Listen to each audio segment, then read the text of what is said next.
सिर्फ एक बयान को लेकर आप सुरक्षा वापस कर ले रहे हैं। यानी कि आप चाहते हैं कि मुकेश सहनी को मरवा दे, तो आप दे दीजिए फांसी का सजा मुझे। अगर मैं अपने जात के हक अधिकार के लिए मछुआरा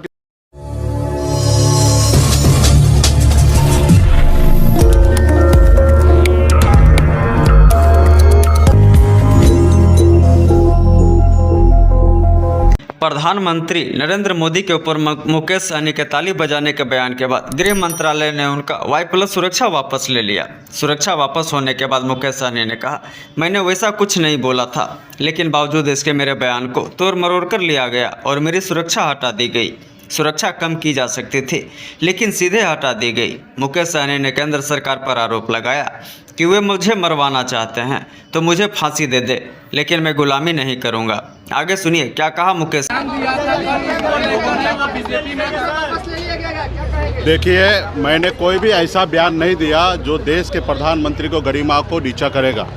हम स्पष्ट कहना चाहते हैं कि मैंने अपना बयान पे मैं एकदम ही कायम हूँ। हाँ, मेरे बयान से अगर किसी को आहत हुआ होगा, क्योंकि मेरा भी प्रधानमंत्री है, मैं अपने प्रधानमंत्री का सम्मान करता हूँ, मेरे बात से अगर किसी को आहत हुआ होगा तो मैं खेद प्रकट करता हूँ। लेकिन मैंने ऐसा कोई भी बयान नहीं दिया जो उनको तकलीफ़ होगा।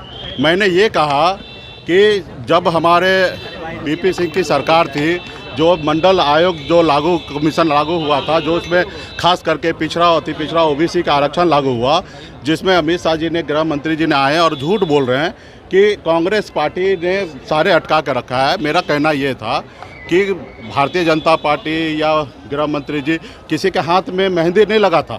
आपके पास भी कुर्सी था और 30-32 सालों में ज़्यादा से ज़्यादा समय आपके पास 17-18 साल आपके पास पावर था। 10 साल मोदी जी का, इससे पहले अटल बिहारी वाजपेयी जी का सरकार था। टोटल 17-18 साल आपके पास सरकार था। आपने क्यों नहीं मंडल कमीशन का 40 पॉइंट जो था सिफारिश, 40 के 40 पॉइंट क्यों नहीं आपने लागू किया? और 2 पॉइंट अगर लागू हुआ, या 27% आरक्षण हो, या पढ़ाई में, एजुकेशन में 27% आरक्षण 2007 में कांग्रेस पार्टी ने ही किया है। 93 में भी जो OBC का आरक्षण 27% कांग्रेस पार्टी ने किया। आपने VP सिंह का सरकार आपने गिरा दिया था 11 महीने में। मंडल बनाम कमंडल आपने निकाला था। आप तो हमेशा विरोध किए हैं, चाहे वो कर्पूरी ठाकुर जी का हो या मंडल आयोग का हो, सिफारिश हमेशा आपने विरोध किया। और आपके पास भी लंबा समय था। अगर आप चाहते थे OBC SC ST का अगर कल्याण करने का, तो आपको काम करना चाहिए था। उसमें भी मछुआरा का भी सिफारिश है 37 नंबर पे, 40 पॉइंट में से 37वां पॉइंट पे मछुआरा का भी आरक्षण के लिए था कि SC ST में मछुआरा को शामिल किया जाए।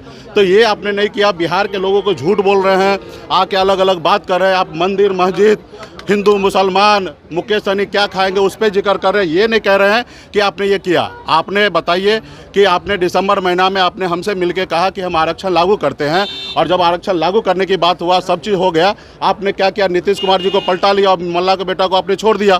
तो हम अपने अधिकार के लिए लड़ाई लड़ रहे हैं। हम क्या गुनाह कर रहे हैं? हम अपने अधिकार के लिए लड़ाई लड़ रहे हैं। आपने हमारे विधायक को खरीद लिया, हमको सरकार से बाहर कर दिया, जो सरकार हमने बनाया था। आप बताइए कि हम आपका गुलाम क्यों बन जाए? हम अपने समाज के हक अधिकार के लिए लड़ाई लड़ रहे हैं। आपने गृह मंत्री जी आए, बोलते जातिवाद हम खत्म करेंगे, मेरिट पे राजनीति होगा। तो क्या आप चाहते हैं कि SC ST का, OBC का, तमाम लोगों का आरक्षण आप खत्म करना चाहते हैं?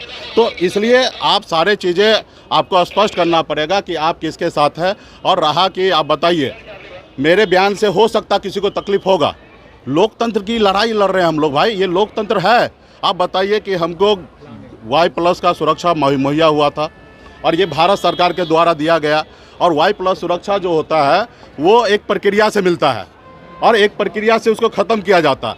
हम यहाँ पे कुछ बयान दिए जो उसको तोड़ मरोड़ के मीडिया के द्वारा, या वो तोड़ मरोड़ के वो सुने, जिससे उनको बुरा लगा।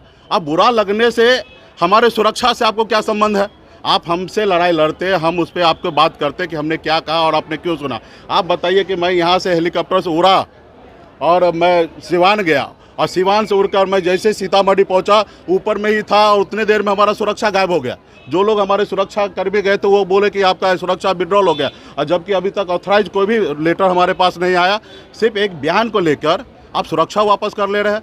यानी कि आप चाहते हैं कि मुकेश सहनी को मरवा दे, तो आप दे दीजिए फांसी का सजा मुझे। अगर मैं अपने जात के हक अधिकार के लिए, मछुआरा के लिए, मल्ला के लिए अगर लड़ाई लड़ना मेरा अगर गुनाह है, तो मैं कहता हूँ माननीय प्रधानमंत्री जी, राष्ट्रपति महोदय, सब आप ही का है। आप मुकेश सहनी को कल फांसी पर लटका दीजिए, मुझे कोई फर्क नहीं पड़ता। हमने पहले भी कहा, एक सीट को लेकर भाजपा के साथ राजनीति करना, इससे अच्छा मैं जहर खा लूँगा, मर जाऊँगा, लेकिन भाजपा के साथ राजनीति नहीं करूँगा। हाँ, मेरे अधिकार की अगर बात होगा, मेरा अधिकार दीजिएगा तो निश्चित तौर पे हम आपके साथ खड़ा रहेंगे।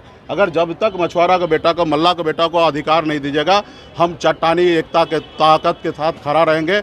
जैसे दशरथ मांझी ने कहा था, जब तक तोड़ेंगे नहीं तब तक भाजपा को छोड़ेंगे नहीं, उसी तरीके से मल्ला का बेटा आपसे वादा करता हूँ कि हम लड़ाई लड़ेंगे, हम संविधान को बचाने की लड़ाई लड़े। आप बताइए, लोकतंत्र है। आपने हमें Y+ सुरक्षा दिया, किस आधार पे दिया? हमारे जान माल का खतरा था, आपने दिया। आप अगर मुझे हटाना भी है तो Y+ से आप Y करते, उसके बाद अगर उसके नीचे भी आप कैटेगरी पे आते, आप एक ही झटके में आपने हटा दिया। तो खैर, मुझे कोई परवाह नहीं है। हम लोग गरीब घर में जन्म लिए, हम कोई Y+ लेके तो पैदा हुए नहीं थे।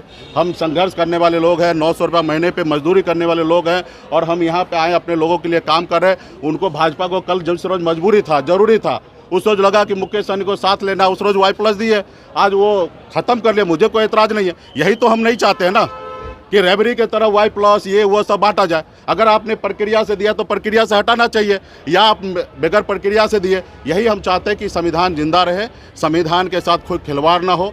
कोई सरकार आए सरकार आएंगे जाएंगे, ये देश हमारा रहेगा, हमेशा रहेगा। इस देश के लोग हमेशा रहेंगे। इसमें भाईचारा कायम रहना चाहिए। गरीब पिछड़ा के अधिकार की बात होना चाहिए। आज भी हमारे लोग के रहने के लिए घर नहीं है, तकलीफ होता। आज भी हमारे लोग इलाज नहीं करा पाता, अपने बच्चे को दम तोड़ देता उसका बच्चा, हम उसको कुछ नहीं कर पाते, क्योंकि ना हमारे पास पैसा है, ना हमारे पास पावर है। तो हम उस पावर के लिए लड़ाई लड़ रहे हैं, पैसा के लिए लड़ाई लड़ रहे हैं कि हमारे लोग मजबूत होगा, उसको नौकरी मिलेगा, चीज़ें होगा। आप क्या चाहते हैं? लोगों को गुलाम बनाना?